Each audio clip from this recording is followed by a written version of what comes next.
বলছে আর বলছে 13 বছরের বাচ্চাটাকে তাহলে যে অ্যাপয়েন্টমেন্ট নিয়েছে, তাই বলছি এই তো বসে আছে। বলছে ও দেখেই তো মনে হচ্ছে না। বন্ধুরা তোমরা সবাই কেমন আছো? আশা করছি তোমরা সবাই খুব ভালো আছো, সুস্থ আছো। আমরা তো কেমন আছি দেখতেই পাচ্ছ। তো চলো বন্ধুরা, আজকের ব্লগটা আমি এখন 3:30 বাজে এখন থেকে স্টার্ট করছি। তো বন্ধুরা, আজকে আমাদের ভেলোরে যাওয়ার দিন। টিকিট কনফার্ম দুজনের হয়নি, মানে ভাইয়ের আর বোনের হয়নি। মার টিকিট কনফার্ম হয়ে গেছে, আমারও হয়ে গেছে। তো দেখা যাক এখন কি হয়। যদি না কনফার্ম হয় তাহলে টিটিকে ধরে যদি একটু করতে পারি, আর না হলে দেখছি এখন কি হয়। আশা করছি কনফার্ম হয়ে যাবে। ভাইয়ের 1-এ আছে আর ওয়েটিংয়ে, আর বোনের 2-এ। কালকেই টিকিট কাটা হয়েছে, বাবার টিকিটটা কনফার্ম হয়নি, আর ওই জন্য বাবা কালকে যেতে পারিনি। রিপোর্টগুলো নিয়ে যাওয়ার কথা ছিল, তো যেতে পারিনি। আর আজকে এখন বোন গেছে নার্সিংহোমে ভাইকে ডিসচার্জ করানোর জন্য।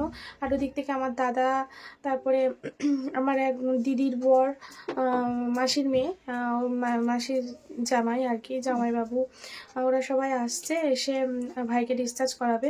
তো ভাইয়ের খবর হচ্ছে ভাই এখনও সকাল থেকে, এখন 3:30 বাজে, কিছুই খায়নি। বোন গিয়ে 2টো ডাব কিনে দিয়েছে, ডাবের জল খেয়েছে, কথা বলছে, সব ঠিকঠাক। মা খাওয়াতে গেলে বলছে জল খেয়েই থাকবো, আমি জল ছাড়া কিছু খাবো না। মানে খেতে ওর একদম ভালো লাগছে না। ডাক্তারও বলে দিয়েছে যে জোর করে কিছু খাওয়াবে না, যতটুকু খাই, যেটুকু খাই সেইটুকুই খাওয়াবে, জোর করে কিছু খাওয়াবে না। তো আমি যেহেতু আজকের রাতে খাবারটা করব এখন, তো ভাইকে ফোন করে জিজ্ঞেস করলাম ভাই কি খাবি? বললো কিছু খাবো না। আমি বললাম বল ট্রেনের মধ্যে তুই। বলছে কেন, কি করবি? আমি বললাম না, তুই যেটা খাবি বলবি আমি সেটাই করবো। আমি বলে কি করবি তুই ভেবে রেখেছিস বল দেখি। তা আমি বলছি রুটি করব, একটু ঘুগনি করব, তুই খাবি কি? বললো না, রুটিও খাবো না। তারপর অনেকক্ষণ পর বললো ঠিক আছে ঘুগনি কর, কিন্তু মুড়ি দিয়ে খাবো, আমি রুটি দিয়ে খাবো না। আমি বললাম তাহলে কি পরোটা খাবি? বললো হ্যাঁ খাবো, পরোটা একটা খেতে পারি। তা মা বলছে পরোটা খাওয়া যাবে না, তেলের জিনিস বেশি। তো সেই কারণে আবার বলছে মা খেতে না করছে। তাই বললাম তাহলে একটু সুজি করে নিই। তো দেখি এইগুলো করবো ভেবে রেখেছি। তা বললাম ও নাকি সয়াবিন খাবে খাবে করছিল, তো নার্সিংহোম থেকে দিয়েছে নাকি, খাইনি। তা বোন বললো তাহলে ভাইকে জিজ্ঞেস কর, যদি সয়াবিন খায় তাহলে সয়াবিন করে নিস।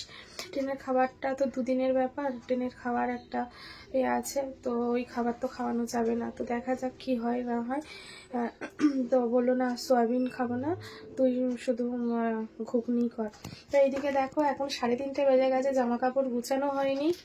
তো এখন জামা কাপড়গুলো গুছাবো। তো চলো তারপরে এখন রাতের খাবারটা করব। ভেলোরে যাচ্ছি অনেক রিক্সে, দেখা যাক কি হয় না হয়।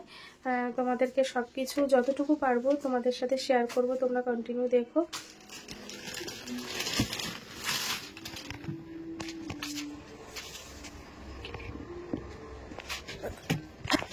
এদিকে দেখো বন্ধুরা, এই ব্যাগের মধ্যে ইলেকট্রিক কেটলি আর একটু যাবতীয় খাবার টাবার নিয়ে নিয়েছি টুকিটাকি, ট্রেনে যদি কিছু লাগে। আর যাই হোক, আর এইদিকে জামা কাপড় নিয়েছি। এখন কি জামা কাপড় সব বের করেছি, কি নেব না নেব দেখি। মাই আছে, মায়ের চিন্তা ভাবনা করে নিতে হবে, ও তো বাচ্চা, ওর কি নিই না নিই। এখনো মায়ের ওষুধ নেওয়া হয়নি। আর এইদিকে ভাইয়ের 2টো গেঞ্জি ধুয়ে দিয়েছিলাম, শুকাচ্ছে। কালকে ভাইয়ের এই 2টো জামা নার্সিংহোম থেকে বোন নিয়ে এসছে ধুয়ে দিতে হবে বলে, তো আমি ধুয়ে দিয়েছি, দিয়ে বাইরে শুকাতে দিইনি, ঘরের মধ্যেই শুকালাম। আর এইদিকে একটু সুজি করে নিলাম ভাইয়ের জন্য, পরের দিন সকালবেলা খেতে পারবে কি না কিছু, সেই জন্য সুজি নিলাম। আর একটু আলুর তরকারি করব আর রুটি করব। ওদিকে বোন ভাইকে নিয়ে বেরিয়ে গেছে, মা বোন আর দাদা আছে, মাসির জামাই আছে, আর মানে বোনের বর বললাম তো, সবাই মামার ছেলে সবাই রয়েছে। ওরা ওখান থেকে ডিরেক্ট হাওড়ায় বেরিয়ে গেছে। আর এদিকে আমার সব গুছানো হয়ে গেছে, খাবার টাবার নিয়ে নিয়েছি, এইদিকে রাতের খাবার। তো চলো বেরিয়ে কথা হচ্ছে তোমাদের সাথে। এইদিকে নিয়ে নিয়েছি সব গুছিয়ে। তো চলো, অলরেডি 8:30 বেজে গেছে। তো চলো।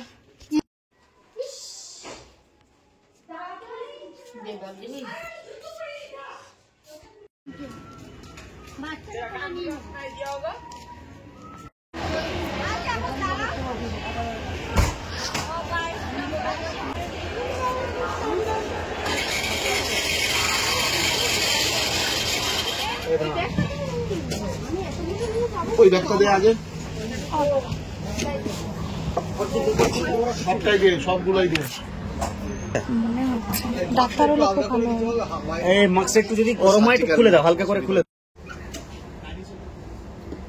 সাবধানে যেও তোমরা, সাবধানে যাও।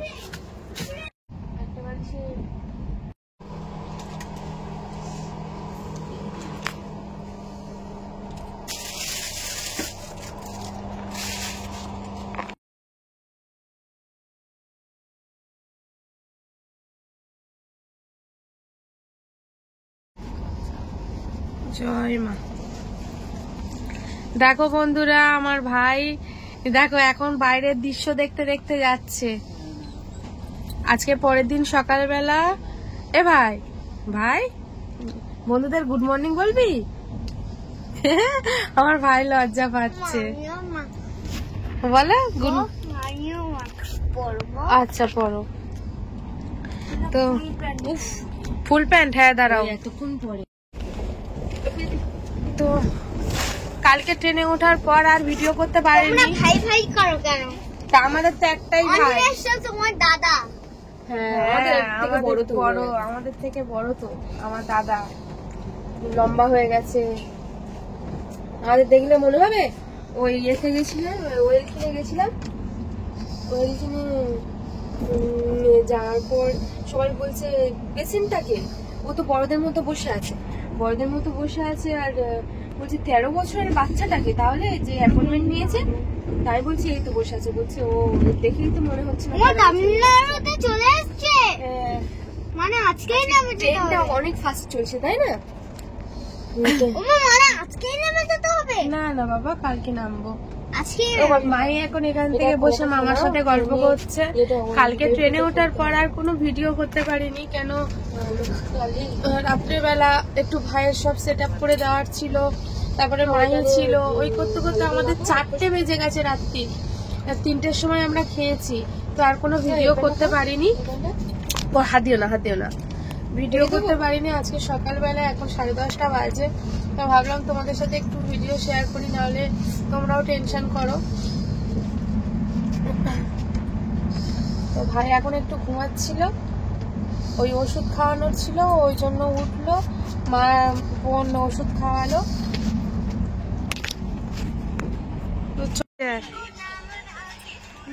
ইয়েতে এখন সন্ধ্যেবেলা, দুপুরবেলা তোমাদেরকে দেখালাম ভাইয়ের জ্বর এসছে। দুপুরবেলা ভাইকে দেখালাম ভাইয়ের জ্বর এসছে। তো বন্ধুরা, কালকে ট্রেনে ওঠার পর ভাইয়ের তো অনেকক্ষণ ধরে স্টেশনে এসে, অনেকক্ষণ মানে ট্রেন যাওয়ার আগে চলে এসছে, যেহেতু ডিরেক্ট টাটা থেকে আমরা ভাইকে ডিসচার্জ করিয়ে ডিরেক্ট হাওড়াতে নিয়ে এসেছি অ্যাম্বুলেন্সে। তো সেইগুলো তো ক্লিপ তোলা যায় না, আর আমি তুলতেও পারিনি, তো সেই সিচুয়েশনটা ছিল সম্পূর্ণ আলাদা। ভাইকে ট্রেনে সবাই তুলে দিয়ে গেল, তোমরা দেখলে। তো তারপরে আর কোনো ভিডিও করতে পারিনি, কারণ ভাইয়ের মানে একটু প্রবলেম হচ্ছিল। তো ট্রেনের মধ্যে তারপরে সবাই মিলে একটু ভাইয়ের সেট আপ করে দিতে, এমনিতে তো ভাই কিচ্ছু খাচ্ছে না, ওই খাওয়া নিয়ে মানে একটা যদি বিস্কুট জোর করে খাওয়ানো হয়, সেটা মিনিমাম 1-1.5 ঘন্টা টাইম লেগে যাচ্ছে খাওয়াতে। ওকে বুঝিয়ে, মাথায় হাত বুঝিয়ে কোনো কিচ্ছু হচ্ছে না। তো সেই জন্য ওর পিছনে অনেকটা টাইম দিয়ে ওকে খাইয়ে বোঝাতে রাত্রি 2:30 বেজে গেছে আমাদের খেতে খেতে। তারপরে আমরা খেলাম, মাইকে ঘুমাই, কালকে একা একাই ঘুমিয়ে পড়েছে। তারপরে আমাদের শুতে সেই 4:30, আবার ভাই সেই 6:30 7টায় উঠে গেছে। তো ওই দিন সারাদিন চলছে আমাদের, সারাদিন রাত আমাদের ঘুম নেই। সেই শুক্রবার থেকে আমাদের চোখের ঘুম উঠে গেছে। তোমরা আশীর্বাদ করো, ঠাকুরের কাছে পে করো, যাতে ভালোভাবে ট্রিটমেন্ট করাতে পারি। এখানে ট্রিটমেন্ট করাতে নিয়ে এসেছি, সব কিছু যেন ঠিকঠাক হয়ে যায়। আর আমরা দুপুরবেলা ভাইয়ের জ্বর উঠেছিল, তারপরে দুপুরবেলা 2বার জ্বর উঠেছিল।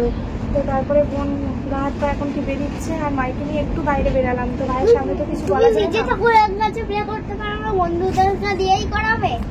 তারপরে মাইকে নিয়ে একটু বাইরে বেরালাম। মায়ের শরীরটাও ভালো নেই, মায়ের একটু বলছে বমি বমি ভাব লাগছে, জানি না কেন।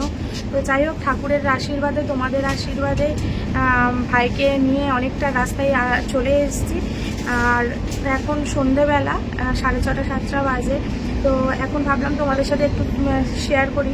মায়েরও হঠাৎ করে একটু বমি বমি ভাব লাগছে। তো মায়ের বাবা বললো যে মাইকে নিয়ে একটু বাইরেটাই বেরাও, তাই বাইরেটায় দাঁড়িয়েছি। এই তখন 3:30 বাজে, তখন আমরা খেলাম। খাওয়ার পরিস্থিতি নেই বন্ধুরা, ভাই তো কিছুই খাচ্ছে না, চোখের সামনে ভাই কিছু খাচ্ছে না, আর আমাদের খেতে ভালো লাগে। তো যাই হোক, অনেকটা পথ এসে গেছি। তো চলো, যতটুকু পারবো তোমাদের সাথে শেয়ার করবো। সারা রাত মাই ঘুমায়নি, মামার শরীর খারাপ, মামা ঘুমায়নি দেখে ও ঘুমায়নি। আর এখন ট্রেন ঢুকছে, এখন ওর ঘুম পেয়েছে। এদিকে হাফ লাগেজ বের করে দিয়েছি, আর এইগুলো কটা রয়েছে। ভাই একটু ঘুমাচ্ছে, এই সবে ঘুমালো, এতক্ষণ কষ্ট পাচ্ছিল। যাই হোক, চলো আমরা বেরাই। এসে গেছে। আমরা তো কেউ ঘুমাইনি, সারা রাত জাগা সব। তো চলো এখন ডিরেক্ট ভাইকে এমার্জেন্সিতে নিয়ে মা বোন চলে যাবে। তো তারপরে আমি হোটেলে আগে ঢুকে লাগেজ টাগেজগুলো রাখি, তারপরে আমি যাব। তো চলো, আমরা এসে গেছি, কাঠপাটিতে ট্রেন ঢুকছে, পরে তোমাদের সাথে কথা হচ্ছে। ব্যাগগুলো বার করে দিই।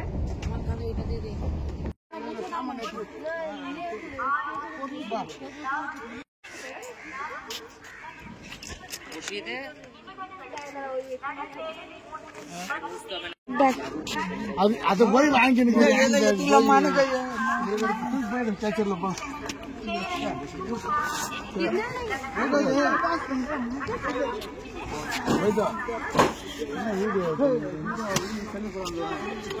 ना அதில போடுறோம் பஸ் தாலி இதுல போடுவோம் போலாம்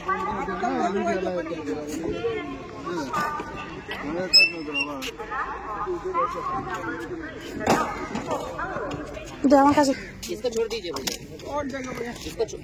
একসাথেই তো হয়ে যাবে।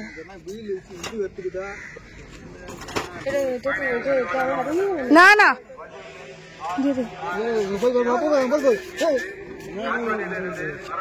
कितना लेंगे आप लोग?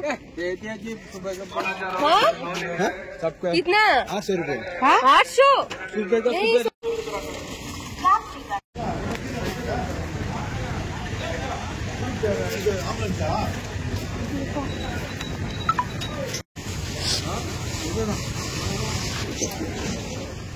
কোথায় যা,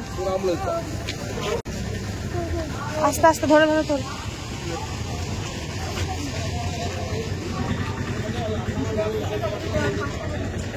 আমার কাছে খুঁজো নেই, ওদের দে, ওরা ভাঙিয়ে দেবে। আস্তে আস্তে আস্তে আস্তে।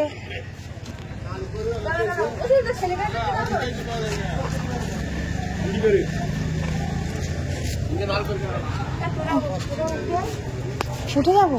ওইটা অন্য রাস্তা তো, বলো অন্য রাস্তা যাবে না? ওই রাস্তা দিয়ে যাবে?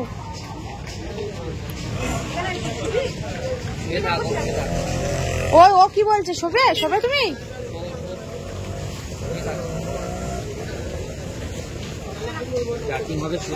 শুয়ে থাকো তুমি, তুমি ভালোভাবে যাও।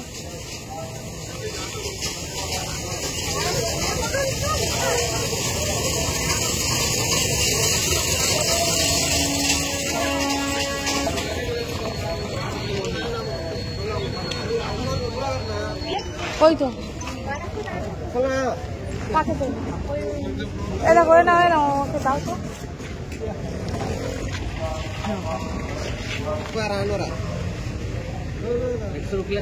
పది నిమిషాలు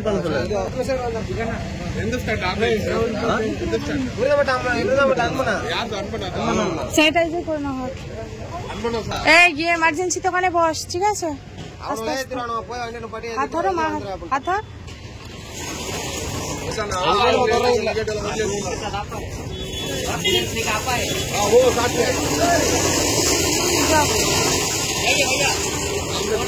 অসুবিধা হলে বলবে, অক্সিজেনের অসুবিধা হলে।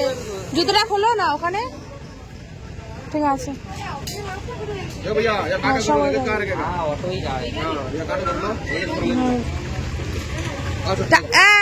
ঠাকুর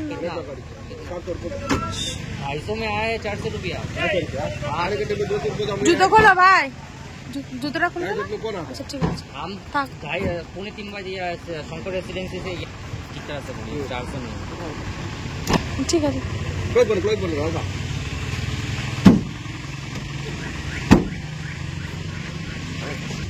मना गाड़ी चाहिए आपको?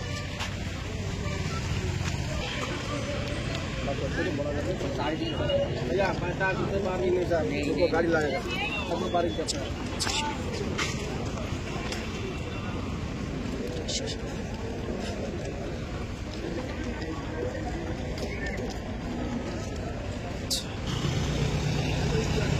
চার মাস হয়েছে।